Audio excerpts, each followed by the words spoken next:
A'udzu billahi minasyaitonir rajim. Bismillahirrahmanirrahim. Wa in ta'uddu nikmatallahi la tuhsuha. Wa qala Nabi sallallahu alaihi wasallam, Allahumma ja'alna syakura wa ja'alna sabura wa ja'al ma ala 'ain saghira wa ja'alna ala ayunin nasi kabira. Shadaqallahul azim wa sadaqa rasuluhul karim bi rahmatika ya arhamar rahimin, amma ba'd. Ahibati fillah, bapak-bapak, ibu-ibu jamaah salat maghrib Masjid Nur Mirah rahimakumullah, dan yang saya hormati, alhamdulillahirabbil alamin. Puji syukur mari tidak henti-henti kita panjatkan kehadirat Allah Subhanahu wa taala. Karena hanya dengan izin dan kemurahannya lah kita semua masih diberi kesempatan untuk bersama-sama menghirup udaranya, menikmati karunia-Nya sampai detik sore menjelang malam ini. Semoga kita selalu dalam rahmat dan berkahnya dan selalu dalam lindungannya. Gempane wis tambah ngetan, Pak. Iya kan Pak ya? Dari Cianjur hari Jumat pindah ke Garut ya Pak ya. Kemudian kemarin Ahad pagi sudah di Tasik ya kan. Kemudian Semeru rasa sabar malah di sini. Masya Allah. Ini semua dalam istilah kita tentu harus kita baca sebagai ayatun min ayatillah. Jadi ayatun min ayatillah itu adalah Allah ingin menunjukkan salah satu tanda-tanda kekuasaannya, bahwa Allah apabila mengendaki sesuatu dengan firman-Nya, idza aradallahu syai'an ayyaqula lahu kun fayakun. Dan dengan peristiwa ini Allah ingin membuktikan bahwa kun fayakun Allah itu haqqan, ya, bahwa kun fayakunnya Allah itu betul-betul nyata. Hanya hati-hati yang dablek, yang tidak mampu memahami ya, ayat-ayat Allah Subhanahu wa ta'ala ini. Ya Allah, semoga kita termasuk orang-orang yang pandai-pandai menerima isyarat Allah. Ini juga termasuk isyarat ya, isyarat itu pepeling ya Pak ya, pepeling dari Allah Subhanahu wa ta'ala. Semoga dengan datangnya musibah yang bertubi-tubi ini juga mampu mengingatkan kita ya, bahwa hidup itu tidak akan abadi ya. Hidup itu betul-betul enggak abadi, dan hidup itu tidak ada yang mengerti apa yang akan terjadi menimpa kita di hari esok. Wa ma tadri nafsun madza taksibu ghadan wa ma tadri nafsun bi ayyi ardin tamut, dalam surat Luqman. Kowe kabeh ora nek sing ngerti kedadian apa sing bakal kok temoni dina sesuk. Lan kowe kabeh ora nek sing ngerti nek bumi ngendi kowe besok bakal mati.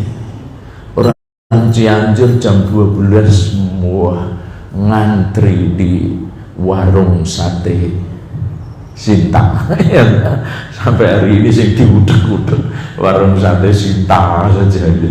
Karena saking kejubelnya, sedang enak-enaknya menikmati sate, tapi ternyata Allah Subhanahu wa ta'ala mempunyai kehendak yang lain untuk tidak menghabiskan sate ini ya Pak. Sing pesen aja dibakar sudah habis. Ya Allah, Allahumma lakal hamdu wa ilaikal mustaqam wa antal musta'an, la haula wa la quwata illa billah. Bismillahilladzi la yadurru ma'a ismi syai'un fil ardi wala fis sama wa huwas samiul alim. Ya, ini doanya ya. Ikhwan dan akhwat sekalian, saya sore ini tadi di jam berapa tadi Pak? Jam 8 dimintai temanya apa? Saya lupa, saya masih di kantor. Saya masih di kantor, belum bisa lihat ya. Kalau saya disuruh kasih temanya lanjutkan yang dulu saja, tapi saya lupa dulu apa gitu ya. Mungkin saking lamanya atau kalau ibu-ibu belum lama saya mengisi di sini ini. Sebenarnya juga belum lama itu, mungkin 2 bulan yang lalu, tapi bukan Senin, saya itu Kamis ya. Ini tadi Senin itu biasanya acara saya memang habis Isya. Tadi dihubungi, yang habis maghrib insya Allah bisa. Yang saya ingat terakhir saya matur di sini itu yang pertama tentang bahaya hutang. Yang kedua lupa, yang ketiga masih ingat, yaitu al-adabu ma'allah kayaknya. Yaitu tentang adab kepada Allah. Maka saya membawa kitabnya kalau tapi insya Allah benar itu. Ada yang ingat ya? Ya karena kalau saya mau mengawali kajian yang biasanya bersambung, saya selalu memakai tema itu. Karena apa? Para pendahulu kita mengatakan awal wajibin alal insani, awal kewajibane wong urip itu salah satu 3 yang mesti. Ini manusia, apalagi kita muslim, levelnya naik. Levelnya naik ya. Awal kewajibane wong urip iku kudu ngerti 3 perkara. Siji ma'rifatullah, mengenal Allah. Yang kedua ma'rifatur rasul, mengenal rasul. Kemudian yang ketiga adalah ma'rifatud dinillah al-islam, mengenal Allah, mengenal rasul, mengenal Islam. Itu prinsip hidup manusia. Di situ belum muslim itu. Maka dari awal sampai menentukan menjadi sebuah istilah yang populer dengan istilah usulus salasah. Usulus salasah itu artinya 3 fondasi kehidupan manusia, lalu diwujudkan dalam 3 kitab juga. Yang pertama kita kenal dengan nama kitabnya adalah Allah Jalla Jalaluh, cukup tebal. Kemudian untuk ma'rifatur rasul, maka ada sebuah kitab yang namanya Ar-Rasul. Ya sudah, cuma Ar-Rasul saja, ada tulisan qudwatun di bawah kecil. Kemudian untuk mengenal Islam lebih besar lagi, kitabnya lumayan tebal meskipun 1 jilid, namanya Al-Islam. Jadi kalau menurut Ikhwanul Muslimin itu dasar ya, untuk mendasari hidup itu mengenal 3 kitab itu Pak. Jadi Allah Jalla Jalaluh, kemudian Ar-Rasul dan Al-Islam. Tapi mau selesai berapa tahun itu Pak ya, padahal kita nggak tahu. Cianjur 12 ngetan rampung nantinya Pak ya. Wah itu cukup lumayan ya kitanya. Maka tapi sekedar ungkapan dulu, makanya saya potong itu. Kita tidak akan bicara tentang yang usul ya. Said Abu Bakar Jabir Al-Jazairi dia memotong Pak. Jadi untuk mengenal Allah Subhanahu wa taala, yang pertama dia potong lebih dikit, yaitu apa? Mengenal tentang adab-adab Allah. Makanya saya di mana-mana tema saya fokus kepada adab-adabnya saja. Jadi yang saya buka di sini tentang al-adab. Yang pertama adalah al-adabu ma'allah ya azza wa jalla. Untuk mengenal Allah, agar supaya lebih indah dalam mengenal Allah Subhanahu wa ta'ala, Maka pertama kita dituntut untuk mengenal adab-adabnya kepada Allah Subhanahu wa Ta'ala. Mengenal adab-adab kepada Allah Subhanahu wa Ta'ala. Kita menjadi orang yang suka mencaci, mencemooh atas makhluk-makhluk Allah Subhanahu wa Ta'ala. Persoalan intinya karena kita tidak mengenal Allah. Andai kata kita ini mengenal Allah beneran, Allah yang menciptakan saja nggak pernah mencaci. Allah yang menciptakan saja nggak pernah mencemooh. Masa kita sama-sama makhluk hobinya mencemooh dalam bahasa kita? Maka Rasulullah sampai berpesan, laisa minna al-la'ani wa ta'an. Nggak pantas dari umatku orang-orang yang suka mencaci, orang-orang yang suka ta'an, itu dari kata-kata ta'un, menghina. Loh, mengapa? Kalau jawaban dalam ilmu adab, lo Allah sing gawe ora pernah maido. Allah sing gawe ora pernah mencela, subhanallah. Sementara kita begitu mudah. Saya pernah mengkaji dalam sebuah majelis, nggak sadar waktu itu sampai menerangkan tentang ayat nikah gitu. Di akhir ayat nikah itu kan litas kunu ilaiha. Menikah itu konsepnya adalah untuk hidup bahagia. Habis ngaji ada jamaah yang bisik-bisik sama saya, Ustaz, saya sudah nikah beberapa tahun, kenapa kok nggak bahagia? Padahal katanya nikah itu untuk bahagia gitu ya. Kemudian yang karena tanya, saya ganti tanya, lo kenapa kok nggak bahagia? Wong Al-Quran mengajarkan nikah itu untuk bahagia. Lirih lebisi, istri saya nggak cantik gitu. Istri saya tidak cantik gitu. Semula mau saya jawab panjang-panjang, wah aku nggak mulai kok. Nek bojomu kok jejer ke artis ya ora cantik, aku ya karepe ngono. Iki kok malah rasido mulai aku ya ngono. Lah pun jawab cuma gini, sederhana sekali. Lah apa kowe bagus aku ya. Ya bendang rampung ya aku mulai gitu, karena saya habis sisa akan ngisi pengajian di tempat lain kok. Lah apa kowe bagus aku ngono. Meneng ae kok gitu. Gak bisa jawab meneng kowe. Terus syukuran Ustaz, ya terima kasih.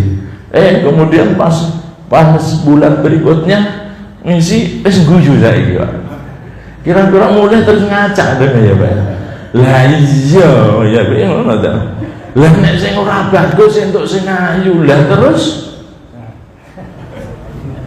sing ora bagus entuk sing ayu. Lah sing bagus bagian apa? Mau bagian apa nih? Tapi alhamdulillah akhirnya bahagia. Lalu guyu nih ya Pak. Ya itu sebutkan Allah yang menciptakan saja tidak pernah mencela. Itulah kebaikan adab, maka penting. Tapi ingat, saya dulu sudah saya awali itu. Jadi al-adabu ma'allah, yaitu membahas tentang adab-adab kepada Allah Subhanahu wa Ta'ala. Saya awali dari nasihat Syekh Ibnu Athaillah di dalam Al-Hikamnya. Saya sampai terkagum juga. Kita pastinya punya kurang puas karena bahasa-bahasanya banyak yang sulit, bisa mencari terjemahan sampai banyak karena indah-indah sekali ungkapannya. Satu diantaranya dalam bab adab-adab kepada Allah Subhanahu wa Ta'ala, beliau pesankan kepada kita begini: jangan menuntut Allah karena tertundanya keinginanmu, tapi tuntutlah dirimu karena engkau telah menunda adabmu kepadanya. Kalimat ini untuk direnungkan 1 bulan rampung Pak, kan gitu, sampai merenung 1 bulan rampung gitu. 2 bulan nggak selesai, 1 tahun mungkin tidak akan selesai. Saya baca ini kira-kira sudah 5 atau 10 tahun yang lalu. Kadang-kadang justru malah ngelus dodone dhewe. Jangan menuntut Allah karena tertundanya keinginanmu, tapi tuntutlah dirimu sendiri karena engkau telah menunda adabmu kepadanya. Subhanallah, indahnya luar biasa, ini Pak ya. Gitu. Banyak orang yang menuntut Allah karena merasa telah berbuat baik kepadanya, katanya telah berbuat banyak kepadanya. Apa yang kau perbuat kepada Allah? Sholat 5 waktu. Gimana sholat 5 waktumu? Alhamdulillah, subuh terlalu padang, maghrib terlalu petang. Raimu lebih bisa sholat maghrib habis subuh ya. Nek subuh terlalu padang, maghrib terlalu petang. Makanya kemarin itu kan sekitar 5 tahun lalu di kita kan ada ontran-ontran, ada sebuah tulisan yang viral sekali. Sholatnya orang Indonesia itu nek subuh rasa kabeh, enak aja kamu ngomong. Saya pernah ditemuin itu di Seragen gitu. Kenapa? Oh, masih terlalu gelap, terlalu gelap. Lho ora dikandani terlalu gelap saiki wis kepadangan kabeh kok. Alhamdulillah ini sudah reda gitu loh Pak ya. Jadi karena sholatnya orang Indonesia kepadang, apa masih terlalu gelap, jadi ini subuh kan padang, diajari kan rada peteng we padang kabeh. Nanti dipadangke terus sholatnya mau jam berapa gitu ya. Ini jadi banyak sekali orang yang menuntut Allah karena merasa telah berbuat banyak kepada Allah Subhanahu wa ta'ala. Ya Allah, padahal apa yang sudah kita perbuat untuk Allah Subhanahu wa ta'ala? Wa in ta'uddu nikmatallahi la tuhsuha. Ya Allah, kalau kamu mau menghitung-hitung nikmat Allah, ya Allah, kita nggak akan mampu menghafalnya.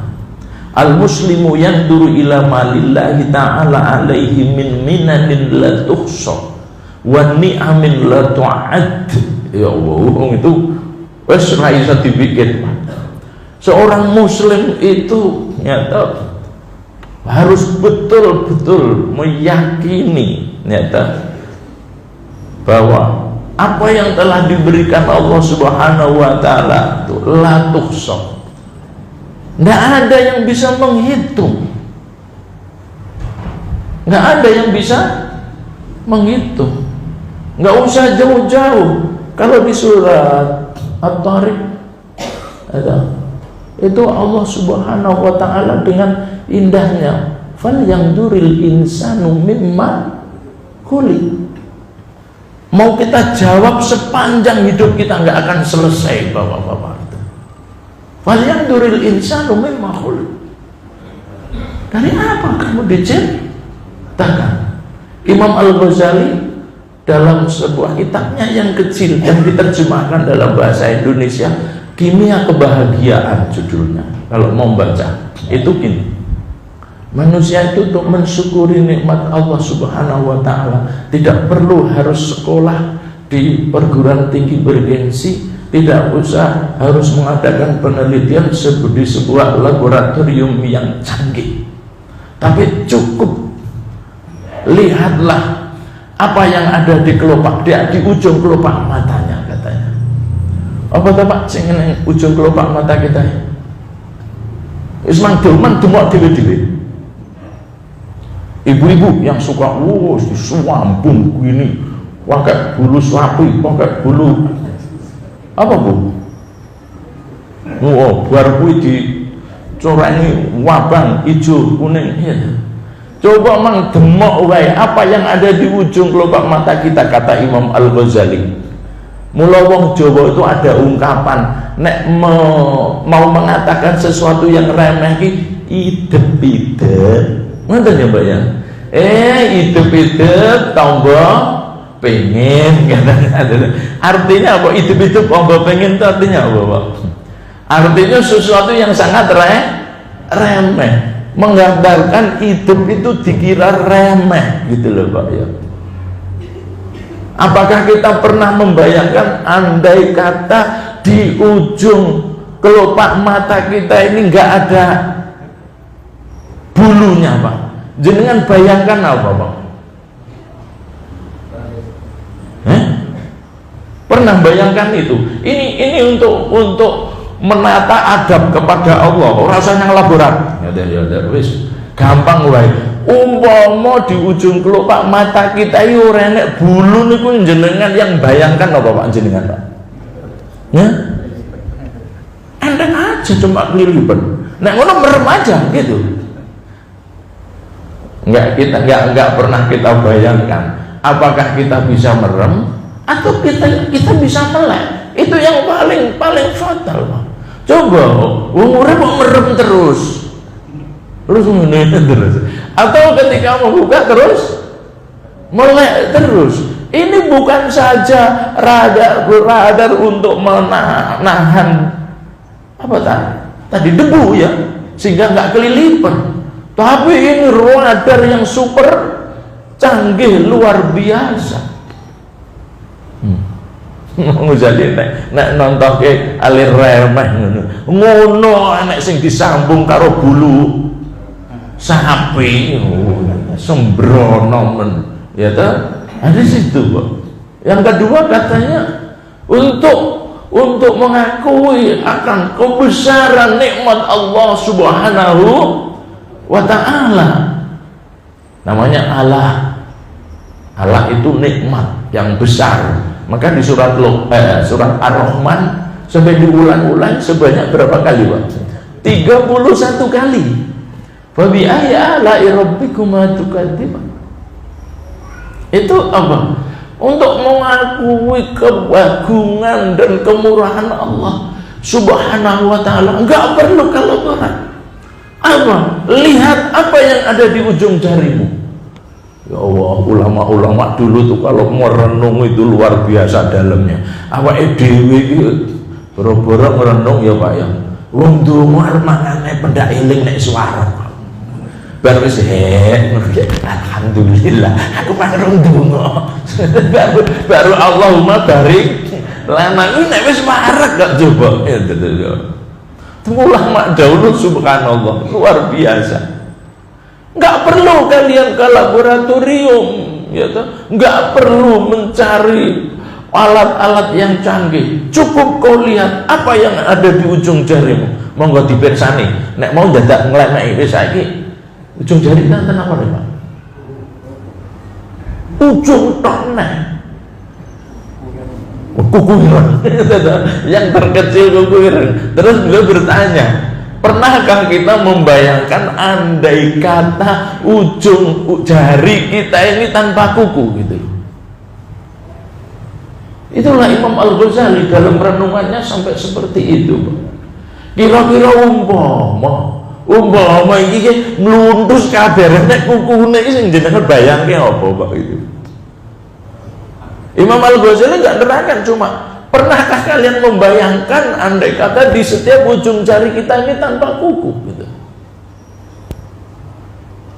Aku nek gatel gak bayangke. Terus arep ngendi ngono lho. Terus nang nggon kayu terus digosok-gosok ngono. Lah terus bedane kowe karo sapi apa terus. Ya Allah. Itulah namanya apa? Al-muslimu yang duru ila malillahi ta'ala alaihi min minanin la tuhsa wa ni'amin la tu'ad. Dan nikmat yang tidak pernah akan bisa kau hitung. Berapa ribu liter aja, Bu ya, oksigen yang kita hirup selama ini, Pak. Kemarin waktu pandemi kita bisa ngitung, Pak, satu tabung piro regane? Iya. Terus awake dhewe wis didobos lah. Orang pernah bayangke dikira ini barang gratis coba. Ketika kita tersumbat sedikit harus disambung dengan oksigen. Satu tabung berapa? Berapa ribu? Berapa ratus ribu? Ratusan ribu ya Pak ya? Loh 400. Loh sehari kira-kira entek pirang tabung Pak? Irungnya dhewe. Seumpama kita habis berapa tabung kira-kira? Ini ngedobos kita. Nah, gini Pak ya. Ya udah. Andai kata 2 tabung 800, 3 tabung 1.200.000.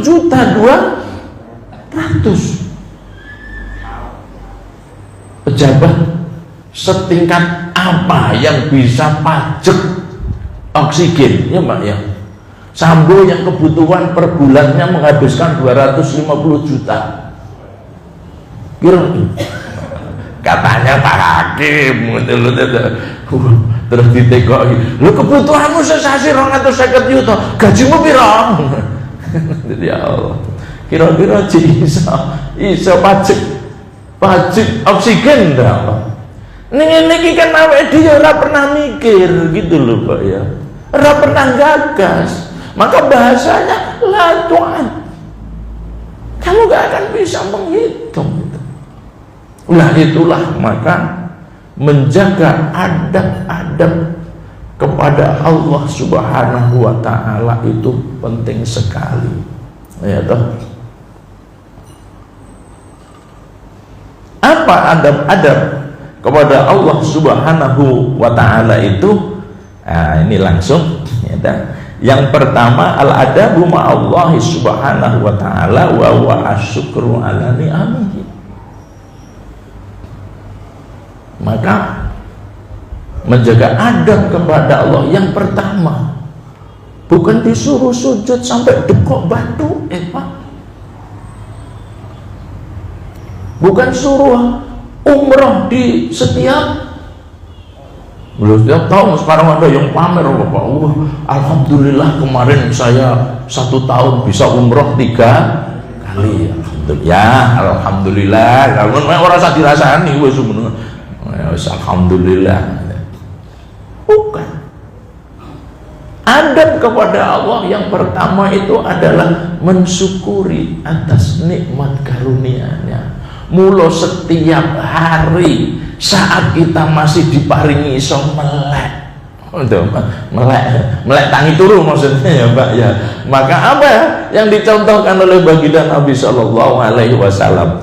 Kalimat pertama kali yang keluar dari lisan yang indah baginda Nabi Shallallahu Alaihi Wasallam adalah kalimat syukur, alhamdulillah.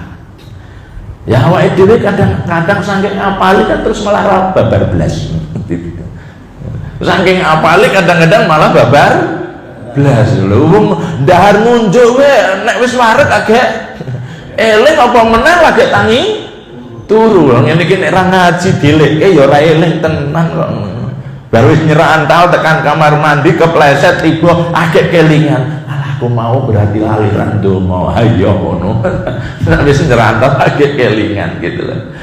Rasulullah kan memberikan contoh, apabila beliau bangun tidur itu membaca alhamdulillah itu sebelum dia bangun. Itu ketika melek, Pak.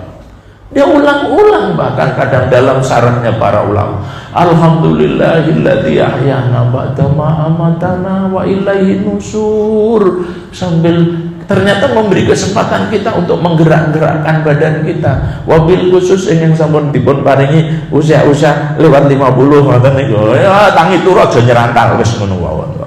Itu menggerak-gerakkan, mempersiapkan apa ini Pak? Saraf-saraf tubuh kita supaya siap. Alhamdulillah. Ada yang bertanya kalau baca doa itu berapa kali? Gak pernah ada keterangan. Ya dah. Diwaca sepisan urung melek ya pek pindho aku ya ngono wae. Pek pindho urung padang ya ping 3 ngoten ya Pak ya.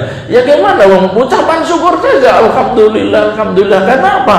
Karena apabila manusia itu tidur Karena manusia itu sedang diikat oleh setan, bisa uqad.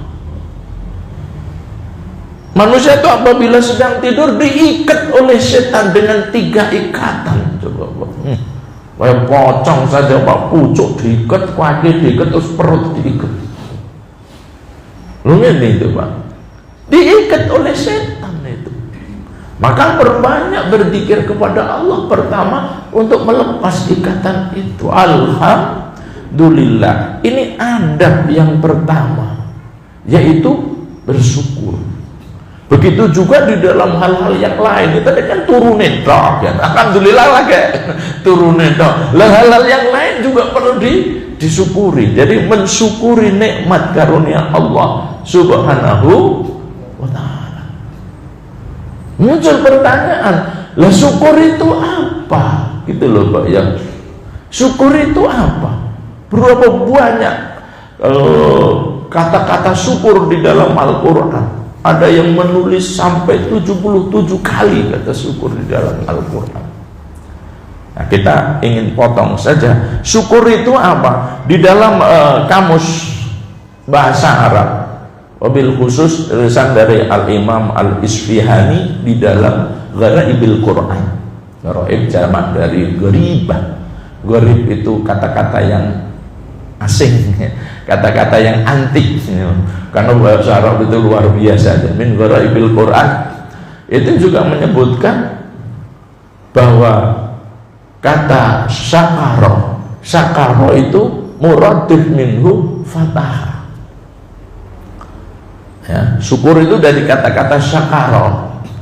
Muradif itu sinonim makna dari kata syakaro itu adalah fataha. Syakaro yaskuru bimakna fataha yaftahu. Yaftahu itu artinya membuka.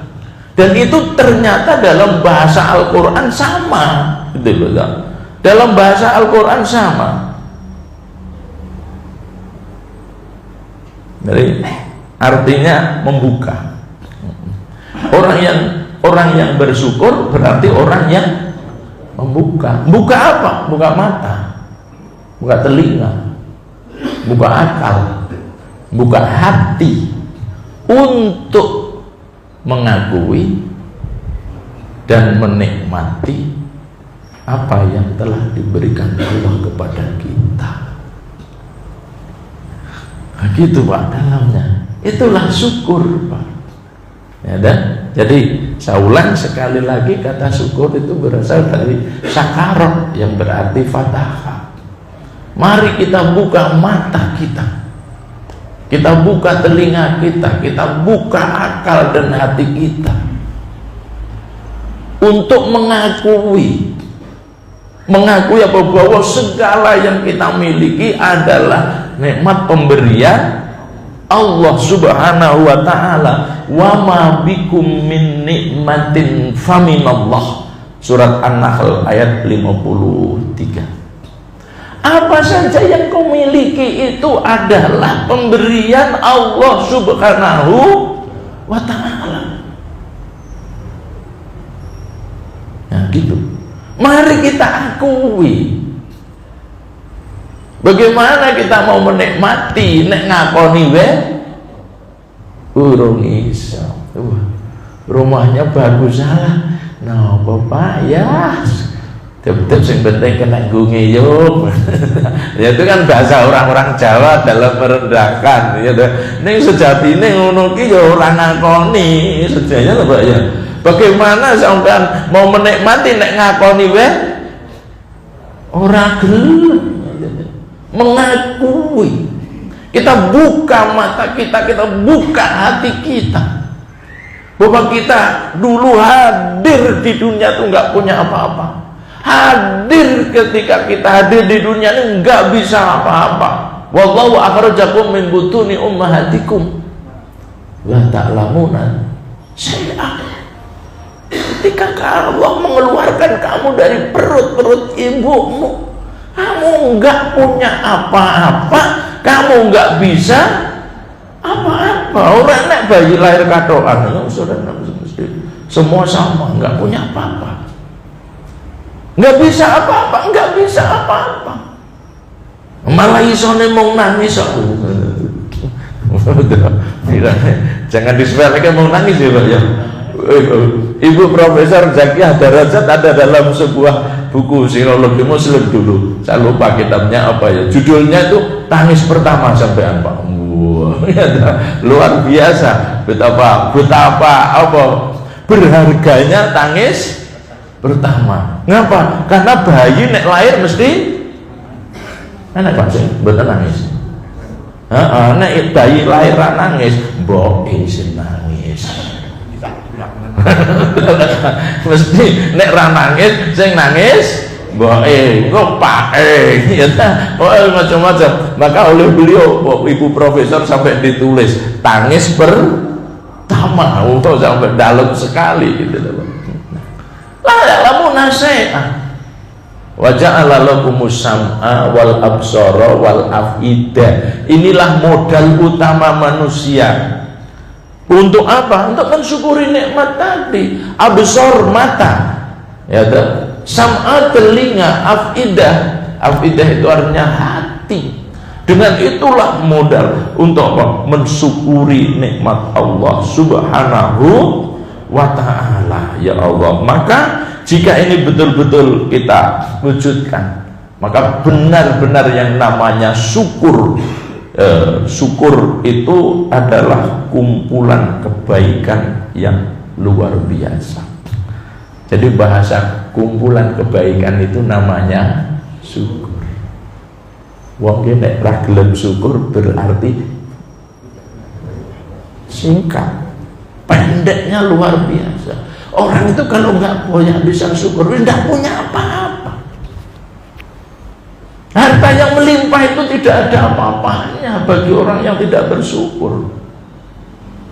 Bahkan kalau kita lebih detail, hanya akan memperberat kalau kalian di hadapan Allah Subhanahu wa ta'ala. Maka seorang muslim berbicara tentang kekayaan, kan gini, seorang muslim itu berbicara tentang dunia itu bukan kaya atau miskin.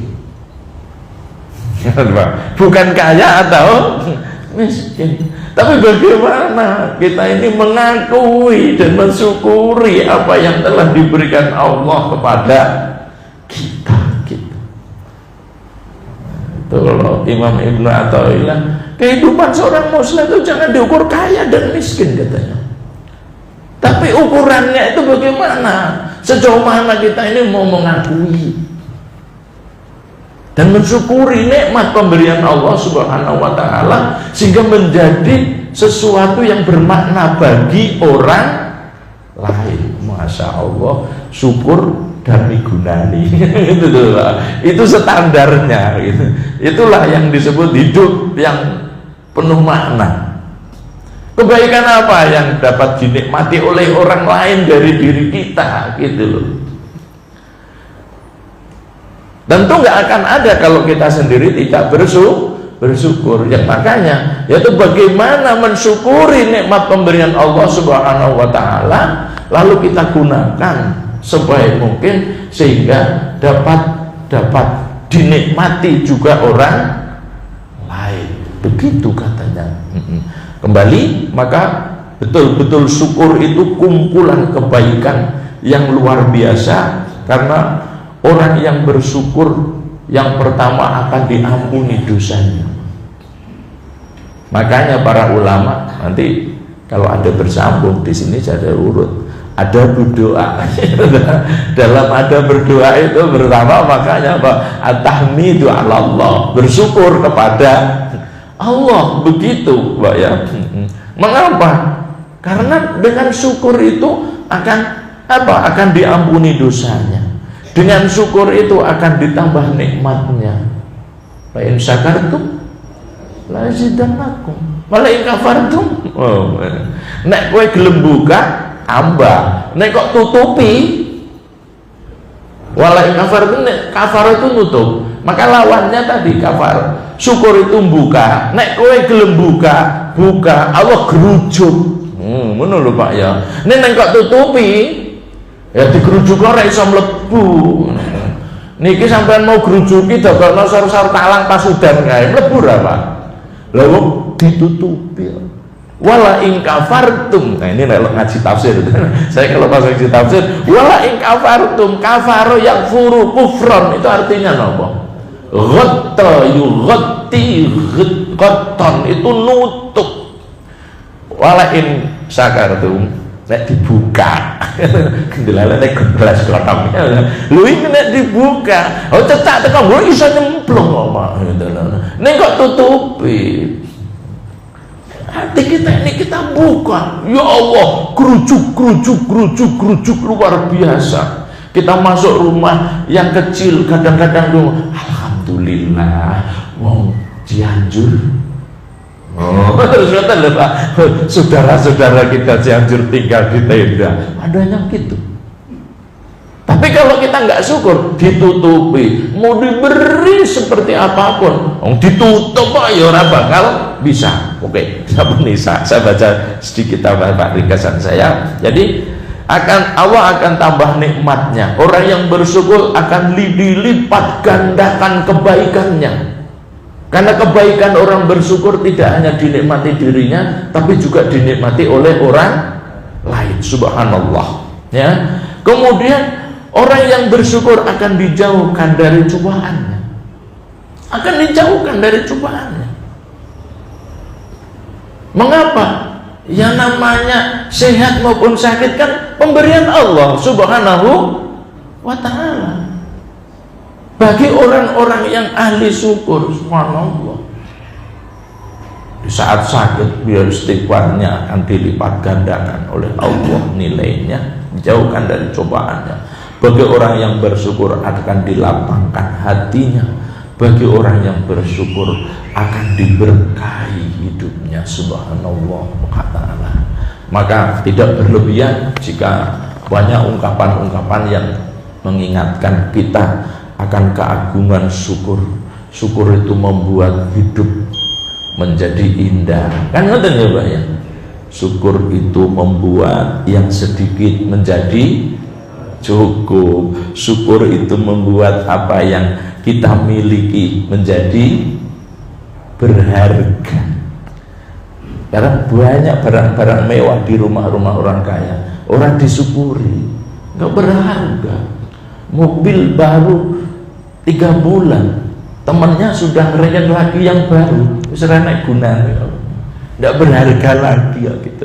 Itu bagi orang yang takasur. Nah, dengan syukur itu akan apa? Akan menambah, akan merubah masalah menjadi hikmah. Maka orang-orang bersyukur selalu diajari setiap peristiwa ya ambil hikmahnya, kan gitu. Karena apa? Subhana rabbana ma khalaqta hadza batila. Dengan syukur itulah yang akan merubah yang sederhana menjadi istimewa. Salah. Orang bersyukur itu, syukur itu bisa merubah yang sederhana itu menjadi istimewa. Subhanallah, memang begitu Pak. Dan syukur itulah yang menjadikan kegagalan sebagai